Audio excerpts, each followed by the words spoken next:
gente está falando um pouquinho nessas aulas aí de quarta-feira sobre alguns assuntos. Na verdade, 12 semanas de discipulado nós estamos fazendo. São 12 assuntos bem importantes sobre, na verdade, adquirir um caminho chamado Uma Grande História.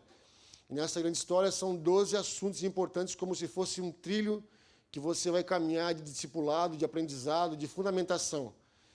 A gente falou umas coisas aqui no começo, o Elton ministrou algumas coisas ali.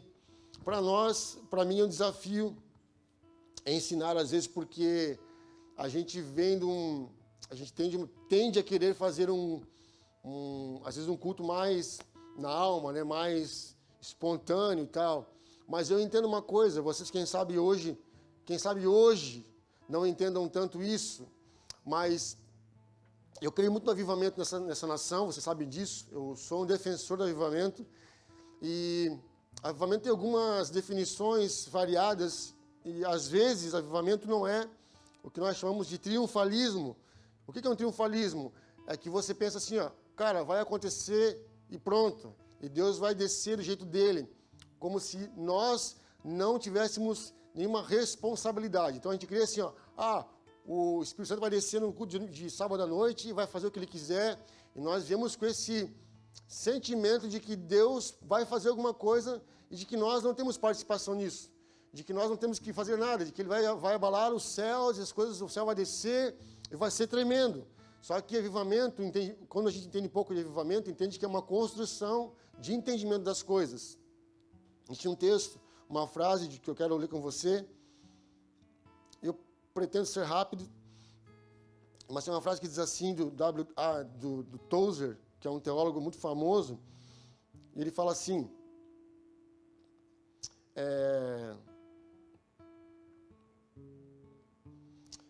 a primeira coisa que vem à mente quando pensamos em Deus é a coisa mais importante no que diz respeito à nossa própria pessoa. Ou seja, a forma como eu penso, Deus vai definir minha identidade. A primeira coisa que te vem à mente sobre Deus define a sua pessoa. Se você não crê num Deus como um pai, é bem provável que você não se sinta filho, porque você definiu Deus como alguém que não é um pai tão de perto. Então, é a forma como você vê Deus. E a maneira como você vê Deus define como você pensa. E a maneira como você pensa e o entende é a maneira que você o representa. Você entendeu? A primeira coisa que vem à mente quando você pensa em Deus é a coisa mais importante no que diz respeito à nossa própria ou à sua própria identidade. E a maneira como você vê Deus define como você pensa. E a maneira como você pensa e o entende é a maneira como você o representa. Ou seja, se você não entender Deus, se Deus não foi pai para você, dificilmente você vai conseguir representar Deus da maneira correta. Então, o desafio nosso, nos nossos dias, é fundamentar uma geração que entenda de fato o que está fazendo. E hoje, nessa noite, eu quero falar com vocês sobre... O nosso assunto é rebeldia. Nós falamos aqui na quarta-feira sobre rebeldia, é nosso assunto. E eu falei, a gente começou a aula na quarta e não deu tempo de acabar a aula na quarta-feira. Eu falei, cara, vamos acabar a aula na outra quarta-feira. Mas eu vim para casa e fiquei pensando, eu falei, cara, eu vou falar sábado à noite sobre rebeldia, eu vou terminar o que a gente começou lá atrás. E eu quero que você entenda um pouquinho do que a Bíblia fala que o salário do pecado é a morte. Romanos 6 diz assim, você pode pegar como texto base aí para você. Hoje o assunto é rebeldia. Romanos 6, 23 diz assim, porque o salário do pecado é a morte, mas o dom gratuito de Deus é a vida eterna, por intermédio de Cristo Jesus, nosso Senhor. Quem sabe, muita gente não tem entendido o conceito de pecado, não tem entendido contra que está lutando, e nós sabemos que o pecado é que nos trouxe até aqui. E muita gente não entende o conceito de pecado e não sabe o que significa. E aí eu perguntei na quarta-feira para o pessoal ali, eu vou fazer um mapinha aqui bem rápido, eu vou tentar ser rápido na construção do pensamento para você, porque eu quero que você saia daqui entendendo algumas coisas de verdade. Porque eu entendo que se você conhecer a verdade, a palavra diz que se eu conhecer a verdade me libertará. E a palavra conhecimento, quando a Bíblia fala em conhecimento bíblico, ela está falando de trevas e luz. quando há falta de luz, há trevas. E quando eu tenho entendimento, esse conhecimento que a Bíblia fala é luz.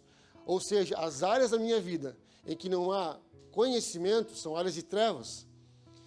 Então, quando ele fala assim, ó, se você conhecer a verdade, todas as trevas que existem em você, toda área que não está iluminada em você, que você não compreendeu ainda, vai receber uma luz. E essa luz de Jesus vai libertar a sua vida dos cativeiros emocionais e até mesmo de questões que você pode estar sendo escravizado por elas, porque você não conseguiu compreender ainda de fato qual é a sua área de escuridão na vida. E algumas pessoas também não entenderam ainda o pecado. O que é o pecado? A gente falou lá em cima na aula de quarta-feira. Eu perguntei assim, o que significa para você rebelião? Foi isso que a gente falou na quarta-feira? Foi? Opa. Rebelião. O que você entende por rebelião? Quem estava na aula de quarta não fala. O que é rebelião para você?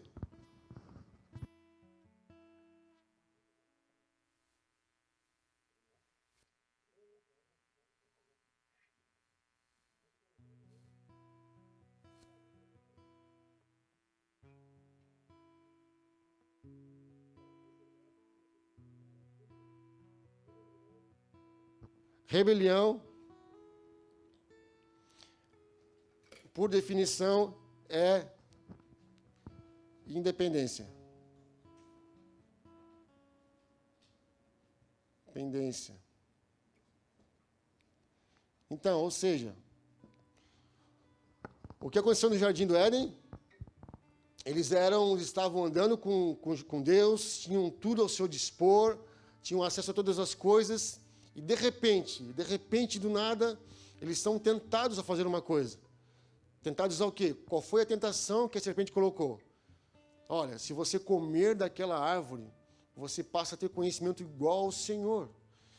Interessante que ele fala de conhecimento no Velho Testamento. E no Novo Testamento, Jesus fala assim, se você conhecer a verdade, ela vai libertar você. Esse conhecimento que eles queriam no Antigo Testamento, em Gênesis, causou todo o estrago da história. Por quê?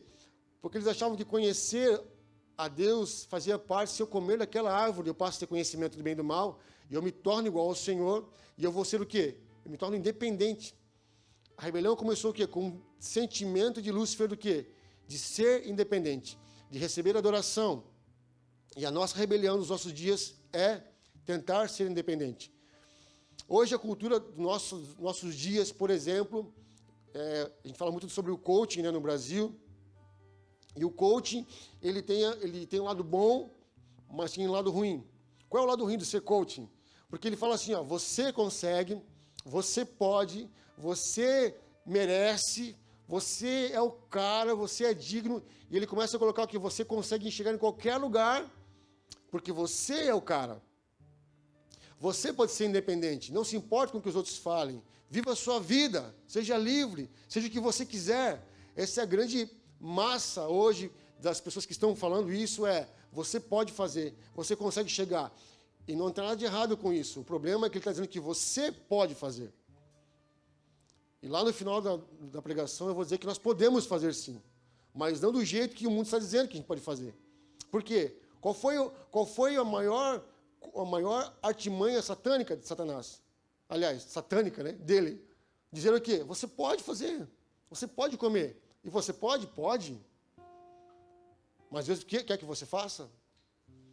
E ele fala assim que, e aí uma parte que eu acho legal é que a queda do homem gerou em nós dois problemas, segundo alguns teólogos. Uma alienação. Uma alienação e um estranhamento. O que é isso, pastor? Eu falei aqui um dia para você, lá, alienação. Qual é o nosso maior desafio hoje? De você chegar para uma pessoa e dizer assim, geralmente nós falamos assim, nós pregamos o evangelho assim, que para nós evangélicos, aprendemos assim, quem é que precisa de Jesus? Na nossa concepção, no nosso entendimento, o drogado, o alcoólatra, o cara que tem uma vida desgraçada, que eu falei lá na quarta-feira, né? Porque o testemunho, para ter peso, ele tem que ter o quê? O cara tem que ter uma vida desgraçada antes de aceitar Jesus. Então, para essa pessoa, é fácil pregar o evangelho, porque ela tem uma vida desgraçada, então eu ofereço para ela Jesus, é bom. Agora, não, o grande lance do pecado é que eu posso pegar uma pessoa de boas condições financeiras e que você olha que ela não precisa de nada na vida dela, e eu pergunto, como é que eu prego para essa pessoa? Por quê? Porque essa pessoa está numa condição de alienação e estranhamento. Ela não compreende por quê que ela precisa de Jesus. Ela está alienada porque o pecado gerou isso nela, uma alienação. Qual é o nosso maior desafio hoje, irmãos? É pregar para as pessoas e fazer elas entenderem que elas precisam de Jesus. E se você ler, a gente já falou sobre isso aqui uma vez, se você falar para qualquer pessoa, Deus te abençoe, eles não vão ter problema nenhum, porque qualquer religião do mundo aceita Deus como uma divindade, beleza. Agora, quando você toca no nome de Jesus, o negócio muda. Por que eu preciso de Jesus? Por quê? Eles estão numa fase de estranhamento, eles não compreendem por quê, qual é a razão que eu preciso de Jesus. E estão alienados, vivendo as suas vidas, muitas pessoas. Essa semana, conversando com um amigo nosso aqui, hoje, conversando com um pastor amigo nosso, ele contou um testemunho de um homem, agora, que ele conversou, e esse homem falou para ele agora, 2020, olha, eu não acreditava muito em Deus. Essas coisas para mim de Deus eram muito... Eu falei, como é que uma pessoa em 2020, com toda a informação que tem, consegue viver uma vida pensando que ele não precisa de Deus? Então o quê? É um estado de alienação e de estranhamento. Nós temos que gerar nas pessoas uma conscientização que elas precisam de Jesus. Mas por quê? Porque essa quebra, quando na queda do homem, nós falamos lá em cima, no quarta-feira, gerou o que entre nós? Uma quebra entre Deus, coloquei aqui, e o homem. Uma queda entre o homem e a criação. A gente falou disso sobre Romanos 8, 23, diz assim, ó, sabemos que toda a criação, a um só tempo, geme e suporta angústias até agora. E não somente ela, mas também nós, que temos as primícias do Espírito, igualmente gememos em nosso íntimo, aguardando a adoção de filhos, a redenção de nosso corpo. Ou seja, a criação está ansiando a manifestação dos filhos. Por quê? Porque na queda do pecado, o homem quebrou a sua relação com a criação. E o pecado trouxe aqui uma quebra do homem com o homem. Pai contra pai, filho contra filho. Ou seja, o pecado trouxe alienação, trouxe estranhamento e trouxe uma quebra de Deus com o homem, de um homem com a criação, do homem com o próprio homem. Quando a gente ouve Cristo apontando para o Velho Testamento, em Deuteronômio, dizendo assim, amarás, pois, o Senhor teu Deus, com toda a tua força, toda a tua alma, todo o teu entendimento. Ele está dizendo assim, ó, que eu não consigo amar mais nada direito se eu não amar primeiro a Deus, a Jesus. Então, eu não vou conseguir amar mais nada direito na minha vida se eu não amar primeiro Jesus. Se a medida do meu amor não passar pelo amor de Jesus, eu não consigo te amar, Cristo. Porque o meu amor só pode ser um amor confiável a partir de Jesus.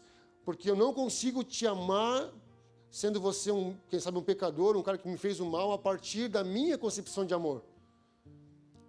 Então, eu preciso me reconciliar com o Criador, receber o amor de Deus na minha vida, e a partir do amor de Deus é que eu começo a amar outras pessoas. A partir do amor de Deus é que eu vou amar o homem, e eu vou começar a cuidar da criação. Esse é o segundo ponto. Homem e homem. E diz aqui uma outra parte, o que é pecado? O pecado é isso aqui, ó. O que é pecado? O que é pecado? O que é essa coisa que tanto nos aflige todos os dias? Que aflige você e eu todos os dias. A Bíblia fala que o diabo está como um leão ao nosso derredor, tentando nos tragar. E nós temos que fugir da aparência do mal. Por quê? Porque todos os dias você e eu somos tentados a pecar. O que é pecado, que a gente falou na quarta-feira? Essa palavra aqui, ó, tirada de um conceito. de um atirador. Errar o alvo. A palavra pecado vem de um conceito de um atirador. Hamartia. No contexto de arqueria, quando o arqueiro errava o seu alvo, era como se ele tivesse, era o conceito de pecado. Por isso que Paulo fala, eu não entendi isso. Paulo falou o quê? Eu prossigo para o... Por quê? Porque foi Paulo que disse que todos pecaram. Então, o que Paulo está dizendo? Olha, nós erramos o alvo, mas eu estou prosseguindo para o alvo, porque eu não quero errar o alvo. Eu não quero pecar. Então, para Paulo, pecado, é o que ele fala muito em Romanos sobre graça e pecado, é o quê? É você não errar o alvo. Você não pode errar o alvo. Só que algumas pessoas dizem que é muito raso dizer que pecado é só errar o alvo. Por quê? Porque se o alvo está aqui também, eu posso errar o alvo, mas posso acertar aqui. Então, o que acontece? Parece que o pecado não foi tão grave, porque eu errei o alvo, mas eu acertei aqui. Então, o que eles falam? Alguns teólogos falam sobre isso, que o pecado ele não é só errar o alvo, ele é uma inconformidade. Deixa eu apagar aqui rapidinho.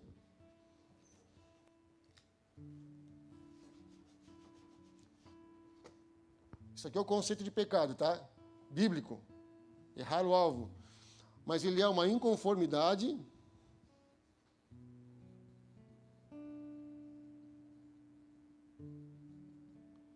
e ele é uma transgressão. Opa, o que é transgressão?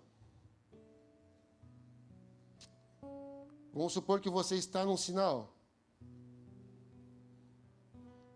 E aí você olha o sinal fechado e você atravessa o sinal. Ou seja, havia uma regra para você e você deliberadamente cruzou o sinal. Você transgrediu a lei de não furar o sinal. Mas que também é pecado? Uma inconformidade com o quê? Com o que eu deixei de fazer. Por exemplo, eu sabia que o certo era fazer alguma coisa e eu não fiz. Por exemplo, eu podia, não era que é errado. Por exemplo, eu vejo alguém que está passando dificuldade, ou na rua, ou algum problema financeiro, e eu, por uma correria despercebido, deixo de ajudar. Ou seja, aconteceu uma inconformidade, não agi conforme a situação. Então, eu posso transgredir deliberadamente, ou eu posso ter uma inconformidade. O que eles estão dizendo para nós aqui? Que eu não consigo nem andar conforme e nem andar 100% na lei.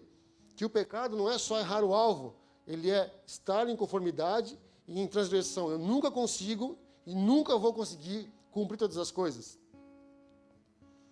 Eu nunca vou conseguir andar perfeitamente, porque hora eu vou ou transgredir a lei, hora eu vou deixar de fazer alguma coisa, eu vou esquecer, porque a minha natureza vai fazer com que eu erre, com que eu caia.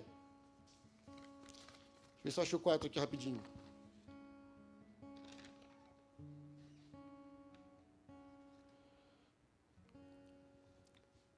Outros dizem assim. Outros usam duas palavras para o pecado, que vem do latim. Privatio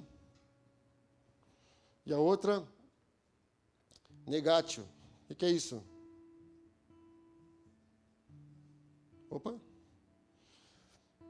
Negatio é o seguinte. Ele fala que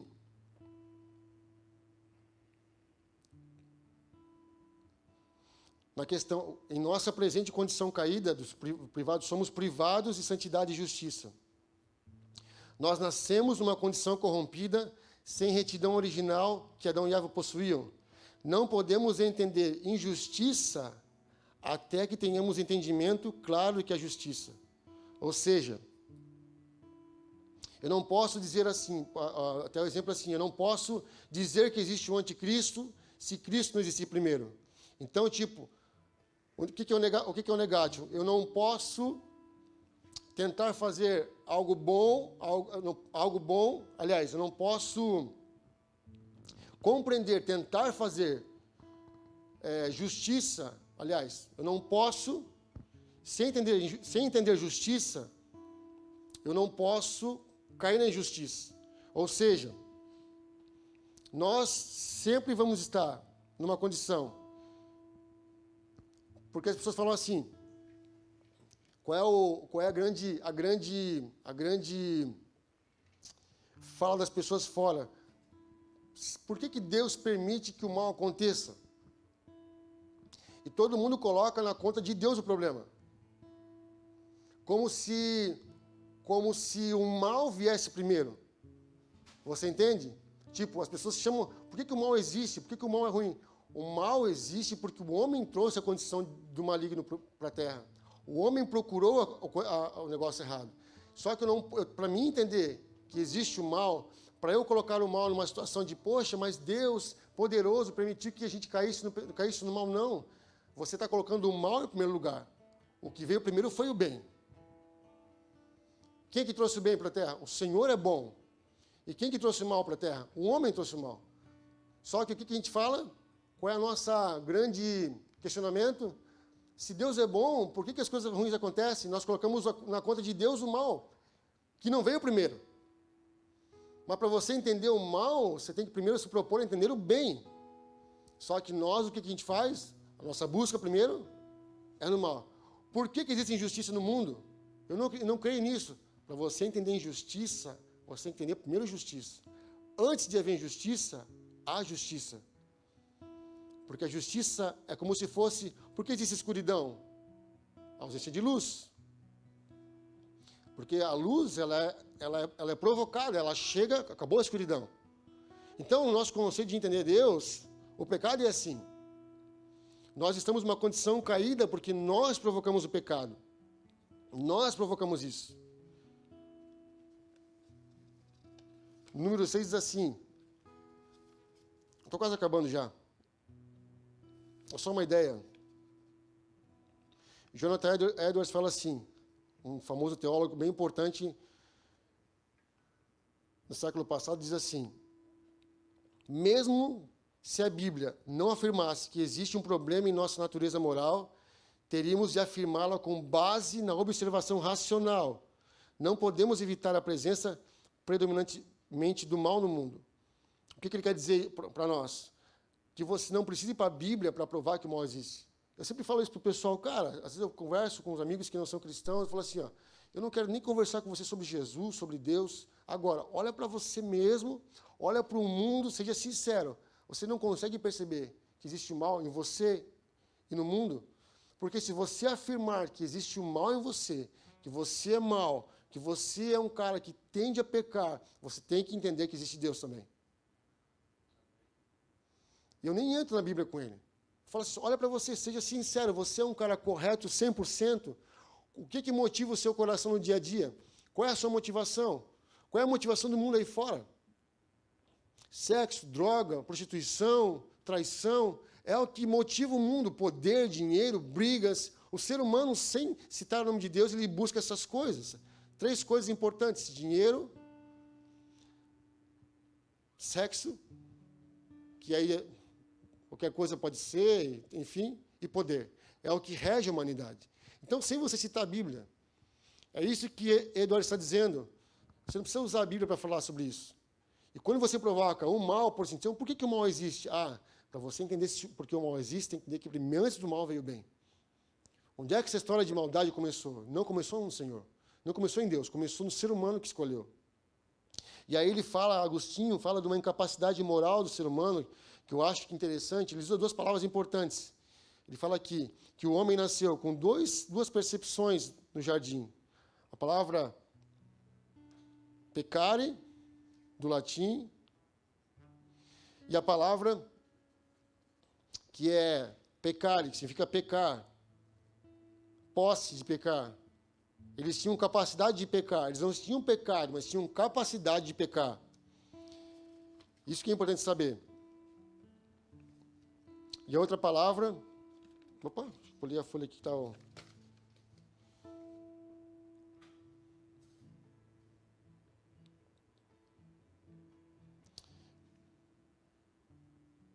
E essa aqui, ó. Posse, non peccare. O que é isso? O que Agostinho está dizendo aqui, um teólogo famoso que fundamentou muitas coisas na igreja do mundo todo, que o ser humano foi criado com duas percepções, de pecar e não pecar. Ele tinha escolha. Que a gente pode dizer isso aqui do quê? De arbítrio. O ser humano tinha duas condições importantes, pecar e não pecar. O fato de ele ter a condição de pecar não quer dizer que ele era um pecador. Alguns vão dizer até, na verdade, que o ser humano não se tornou pecador porque pecou. Ele pecou porque era pecador. Você entendeu? Porque eles entendem que a humanidade já nasceu com uma tendência de queda. Então, ele não se tornou pecador quando pecou. Ele pecou porque já era pecador. Ele já tinha os dois conceitos, de pecar e não pecar. Só que o que aconteceu? Na queda, o ser humano perde a condição o quê? Qual é a condição que o ser humano perde na queda? Essa condição aqui, ó, de não pecar mais. E ele fica só com a condição pecado. Ele não consegue mais voltar para a condição de não pecar. E ele vai falar assim, ó, é uma incapacidade moral do ser humano. Nós não temos mais a capacidade de não pecar. Você concorda comigo ou não concorda? Isso aqui, o ser humano, ele abriu mão da condição de não pecar para assumir a condição agora de que eu não consigo mais ficar sem pecar. Posse non peccare. E aí, eu vim para o final mesmo aqui. Essa condição nossa de pecado. E muitos vão dizer, até, não queria falar disso sobre hoje, mas o que nós trouxemos hoje como condição para nós de não pecar é uma condição moral, que alguns chamam de virtude cívica, ou seja, se eu faço as coisas boas, eu sou um cara bom. Ele acha que pela condição física, essa virtude, como diz um pastor, Tel Hayashi, foi muito tempo atrás, falou para um pai foi falar com ele, dizendo assim, Tel, eu não sei o que eu faço com o meu filho quer ir para a missão. Aí ele olhou para ele, não, você está falando sério?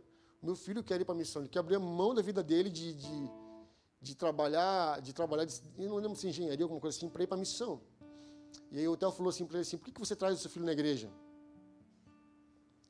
E ele falou uma coisa que marcou muito a minha vida. Ele falou assim, se você traz o seu filho na igreja para ele ser um bom cidadão, você está no lugar errado.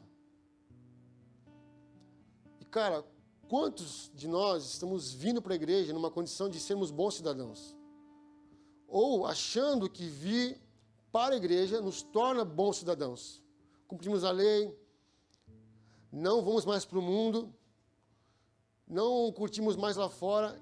Isso dá para você uma falsa ideia que você, não, eu não estou pecando. Ou eu tenho uma virtude cívica que eles falam aqui. E é o maior erro que nós podemos cometer. Por quê?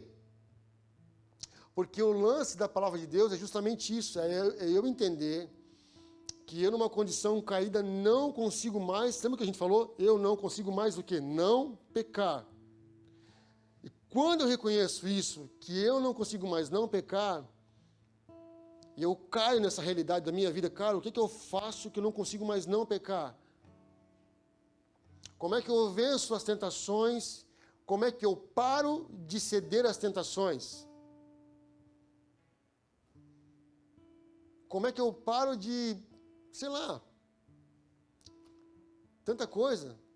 Quantos amigos que eu conheci dizem assim, não consigo parar de fazer tal coisa, como é que eu paro isso? Aí você vai cair na verdade que você precisa conhecer. E conhecereis a verdade, e a verdade vos libertará.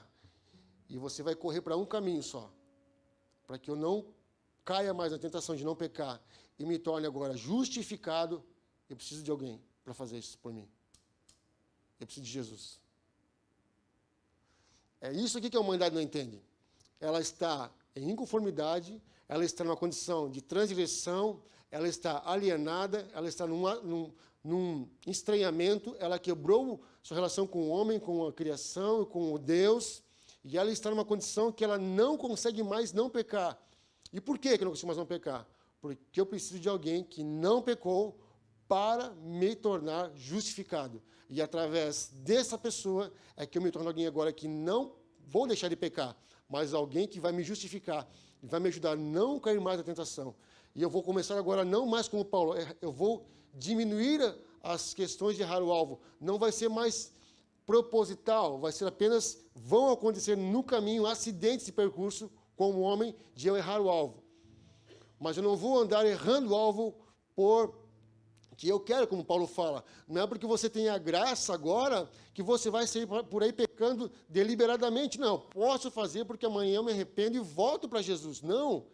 Com Cristo, a partir de Jesus, e Hebreus vai dizer, agora você vai entrar no lugar, em Hebreus 9, com convicção, com o seu coração aspergido. Por quê? Porque eu não consigo mais não pecar, mas Jesus me lavou com o seu sangue, e o sangue de um homem que não pecou agora me justifica, e eu agora posso adorar a Deus, eu posso ser reconciliado com Deus, e a partir dessa minha reconciliação com Deus, a partir do sangue de Jesus, eu consigo amar o próximo, amar minha esposa melhor, meus filhos melhor, a humanidade melhor, e eu não passo, e eu começo agora a fazer boas obras, porque não porque a obra me salva, porque eu me torno um homem melhor a partir do sangue de Jesus, que me justifica de todo pecado.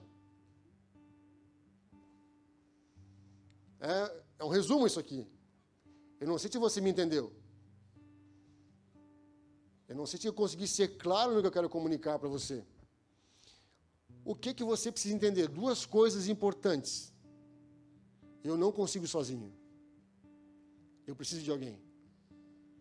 João 15,5 falou o quê? Sem mim, nada podeis fazer. O que eu tenho que fazer? O que o diabo quer que você faça? Você consegue o quê? Sozinho. E onde muita gente quebra a cara, eu consigo sozinho. Porque o dinheiro te traz poder, a condição do seu status social te traz influência. E o ser humano ele vai sendo o quê? Enganado. Eu consigo, vai dar certo. Ele vai. Ele vai. Ele vai. Eu consigo sozinho.